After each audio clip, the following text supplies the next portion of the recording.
स्वागत है आप सभी का आपके अपने YouTube channel Vinod Hindi point में। बिहार स्टेट के साथ साथ अन्य परीक्षाओं के लिए आज का यह वीडियो आप सभी के लिए बहुत ही महत्वपूर्ण है। तो चलिए शुरू करते हैं आज का यह वीडियो। पहला प्रश्न है, प्रयोजन मूल्य हिंदी से क्या अभिप्राय है? बातचीत की हिंदी, अध्ययन के माध्यम की हिंदी, साहित्य सृजन की हिंदी, कामकाज प्रयोग अनुप्रयोग की हिंदी। प्रयोजन मूलक हिंदी से जो अभिप्राय है, कामकाज प्रयोग अनुप्रयोग की हिंदी। आपके इन प्रश्नों में से कितने प्रश्न सही हुए, आपकी तैयारी क्या है, कमेंट करके अवश्य बताएं। अगला प्रश्न है, टिप्पणी लेखन से क्या तात्पर्य है? किसी पुस्तक की समीक्षा, सरकारी पत्र व्यवहार का मसौदा, किसी विषय पर उच्च अधिकारी द्वारा लिखी गई टिप्पणी, अनुस्मारक भेजना। टिप्पणी लेखन। टिप्पणी लेखन से तात्पर्य है किसी विषय पर उच्चाधिकारी द्वारा लिखी गई टिप्पणी। नीरोता सी शिलाचरण, टकराता फिरता पवमान। उपयुक्त पंक्ति में कौन सा काव्य दोष है? दुष्श्रोता, अप्रयुक्त, च्युत संस्कृति, क्लिष्टता। नीरवता सी शिलाचरण, टकराता फिरता पवमान। तो इसमें जो काव्य दोष है वह है अप्रयुक्त। अगला प्रश्न है, मैं जो नया ग्रंथ विलोकता हूँ, मात मुझे सो नवमित्र सा है। देखूं उसे मैं नित बार बार, मानो मिला मित्र मुझे पुराना। उपयुक्त काव्यांश में प्रयुक्त काव्य गुण कौन सा है? प्रसाद, ऊंज, माधुर्य, इनमें से कोई नहीं। तो इस पंक्ति में माधुर्य गुण है। अगला है, व्यंजना से प्रतीत होने वाले अर्थ को क्या कहते हैं? प्रकटार्थ, वाक्यार्थ, बोधार्थ, व्यंग्यार्थ। तो व्यंजना से प्रतीत होने वाले अर्थ को कहते हैं व्यंग्यार्थ।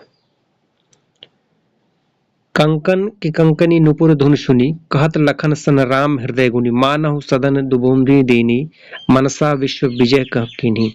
यह पंक्तियां किस गुण का उदाहरण है? ओज, प्रसाद, माधुर्य, त्रिगुण। तो इस पंक्ति में जो है माधुर्य गुण है। इनमें कौन शब्द शक्ति का भेद नहीं है? व्यंजना, करुणा, अभिधा, लक्षणा। कौन शब्द शक्ति का भेद नहीं है? शब्द शक्ति के भेद तीन है, अभिधा है, लक्षणा है और व्यंजना है, करुणा नहीं है।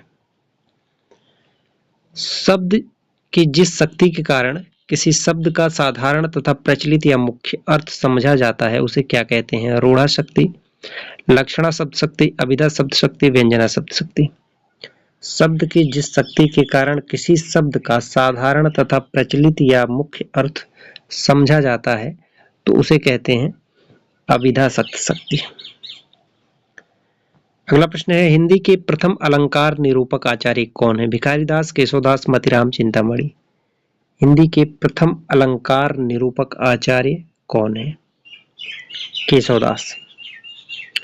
केशवदास जो है प्रथम अलंकार निरूपक आचार्य हैं और केशवदास को प्रथम कवि के रूप में डॉक्टर नगेंद्र ने माना है, वहीं चिंतामणि को आचार्य रामचंद्र शुक्ल ने। किस छंद में 4 से अधिक चरण होते हैं? रोला, बरवै, छप्पय, सोरठा। 4 से अधिक चरण किस में होते हैं?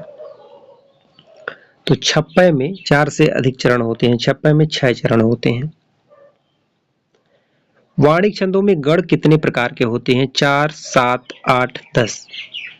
गण कितने प्रकार के होते हैं? तो वाणिक छंदों में जो गण होते हैं वह 8 प्रकार के होते हैं।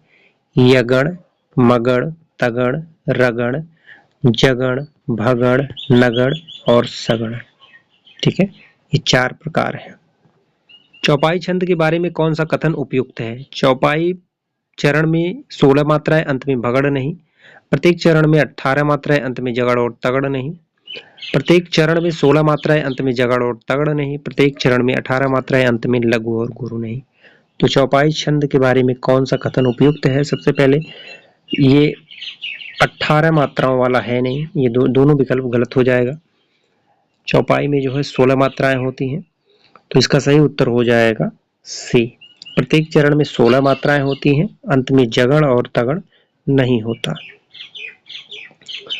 अगला प्रश्न है, इन तन का दीवा करो, बाती मेलो जीव, लोही सींचो तेल जो, तब मुख देखो पियो।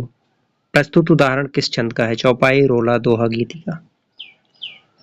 तो यह जो है दोहा छंद का उदाहरण है।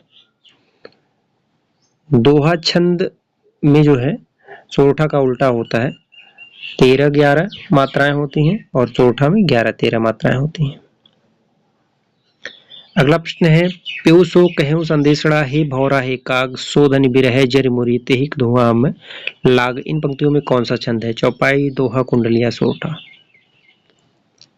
तो इसमें दोहा छंद है। दोहा में जो है तीसरे चरण में 13-13 तथा दूसरे एवं चौथे चरण में 11-11 मात्राएं होती हैं। अगला है, रघुकुल रीत सदा चली आई प्राण जाए पर वचन न जाए। इन पंक्तियों में किस छंद का प्रयोग हुआ है? उल्लाला, चौपाई, सोरठा, दोहा। तो यह जो है चौपाई है। चौपाई में कि प्रत्येक चरण में 16-16 मात्राएं होती हैं। सवैया किस कवि का प्रिय छंद है? रसखान, रहीम, सूरदास, जायसी। तो सवैया जो है यह रसखान का प्रिय छंद है। सवैया छंद में कृष्ण लीला का गान करने वाले रसखान जो है यह प्रथम कवि हैं। इनका मूल नाम था, कई बार परीक्षा में पूछा जाता है, रसखान का मूल नाम क्या था? तो सैयद इब्राहिम। अगला प्रश्न है, चंपक हरवा अंग मिली अधिक सुहाय जानी परे सिहेरे जब को मिलाए। पंक्ति में कौन सा छंद है? उल्लाला, छप्पे, बरवै, सवैया। छंद से 7 से 8 प्रश्न पूछे जाएंगे। इसमें जो है बरवै छंद है। अगला प्रश्न है, निम्न में कौन सा सुमेलित नहीं है? शांत, निर्वेद, रौद्र, उत्साह, विभत्स, जुगुप्सा, श्रृंगार रति। तो कौन सा सुमेलित नहीं है? रस और उनके अस्थाई भाव। तो रौद्र जो है, उत्साह, ये सुमेलित नहीं है। रौद्र का हो जाएगा क्रोध, ठीक है। वीर रस का उत्साह होता है और रौद्र का क्रोध होगा। आलंबन और उद्दीपन विभावों के कारण उत्पन्न भावों को बाहर प्रकाशित करने वाले कार्य कहलाते हैं। विभाव, अनुभाव, संचारी भाव, अस्थाई भाव। तो आलंबन और उद्दीपन विभावों के कारण उत्पन्न भावों को बाहर प्रकाशित करने वाले कार्य कहलाते हैं अनुभाव। अनुभाव जो है 4 प्रकार के होते हैं, कायिक, सात्विक, वाचिक और आहार्य। ये 4 अनुभाव होते हैं। अगला प्रश्न है, मनहु कला शशिभान कला सो 16 बन्नी। इस पंक्ति में कौन सा रस है?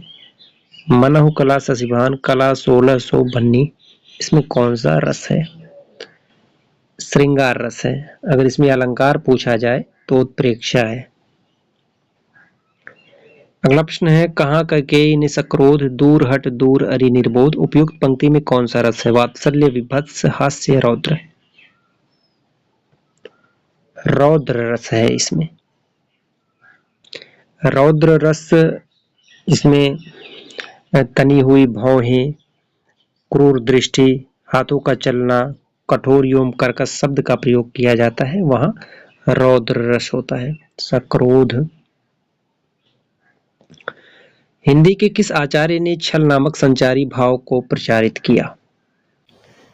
कई बार ये प्रश्न पूछा गया है, तो इसका सही उत्तर हो जाएगा देव।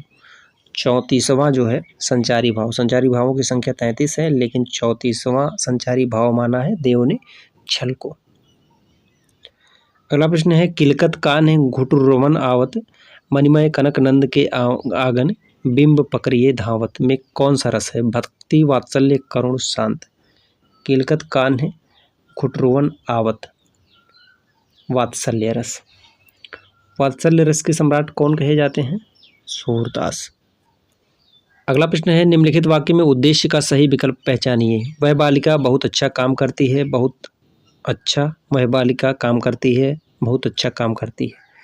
उद्देश्य पहचानना है। वह बालिका, यह उद्देश्य है, ठीक है। और बहुत अच्छा काम करती है, यह विधेय है। निम्नलिखित वाक्य में उद्देश्य का ही विकल्प चुनिए। दीपा की दादी बहुत अच्छी कहानियाँ सुनाती है। इसमें भी उद्देश्य का चयन करना है।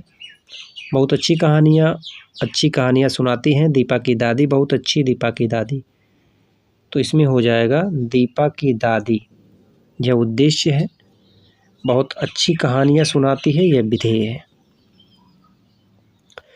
निम्न विकल्पों में से संयुक्त वाक्य को पहचानिए। क्या उसने परीक्षा की तैयारी कर ली है? दिन ढल गया और अंधेरा बढ़ने लगा। मीना बहुत अच्छा गाना गाती है।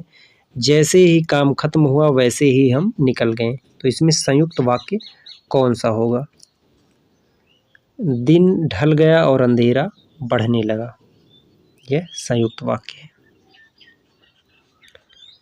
नीचे दिए गए वाक्य के सही वाक्य भेद को पहचानिए। राम पढ़ रहा था परंतु रमेश सो रहा था। इसमें कौन सा वाक्य है?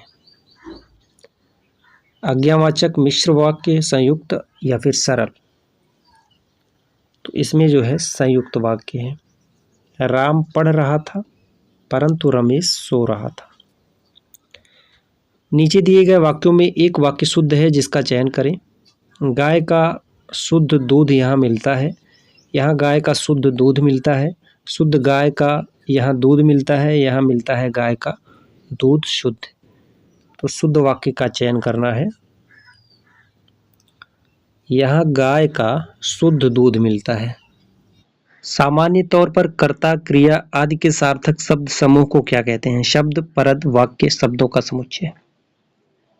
कर्ता, क्रिया आदि के सार्थक शब्द समूह को क्या कहते हैं? तो वाक्य कहते हैं। निम्नलिखित में से कौन सा वाक्य शुद्ध है? मैं अपना कार्य स्वयं कर देता हूँ। परीक्षा का माध्यम अंग्रेजी नहीं होना चाहिए। शायद वह अवश्य आएगा। भारत में अनेक जाति के लोग रहते हैं। तो शुद्ध वाक्य कौन सा है? इसमें हो जाएगा भारत में अनेक जाति के लोग रहते हैं, यह शुद्ध है। इनमें से अशुद्ध वाक्य कौन सा है?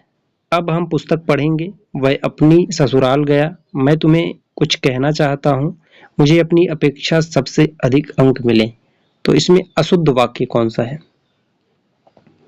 मुझे सबसे अधिक अंक मिले, यह अशुद्ध है। इसका शुद्ध रूप होगा मुझे उनकी अपेक्षा अधिक अंक मिले। मुझे उनकी अपेक्षा अधिक अंक मिले, यह शुद्ध रूप होगा, सबसे नहीं होगा। ये थे हिंदी व्याकरण और साहित्य से संबंधित कुछ महत्वपूर्ण प्रश्न। इन प्रश्नों में से आपके कितने प्रश्न सही हुए कमेंट करके बताएं। मिलते हैं अगले वीडियो में कुछ नए प्रश्नों के साथ। तब तक के लिए नमस्कार।